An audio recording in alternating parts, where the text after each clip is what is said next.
Si Pangulong Bongbong Marcos mismo ang nagsabi hindi magiging maligayang Pasko ng mga dawit sa issue sa flood control projects. Bago magpasko, marami dito sa napangalanan dito ay palagay ko nasa ano na, matatapos na yung kaso nila, buo na yung kaso. Wala silang Merry Christmas. Before Christmas, makukulong na sila. Ayon sa Pangulo, 37 sangkot sa flood control issue ang kasama sa unang batch ng mga inirekomendang kasuhan ng Independent Commission for Infrastructure sa Ombudsman. Sabi ng ICI, may 3 pang senador na irerekomenda nila sa Ombudsman na kasuhan kaugnay sa flood control issue. Sa susunod na linggo raw nila ito isusumite ang rekomendasyon laban sa mga hindi pa pinangalan ng senador.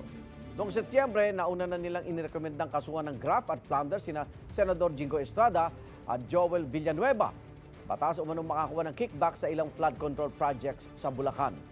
Itinanggi na ito ni Estrada at Villanueva.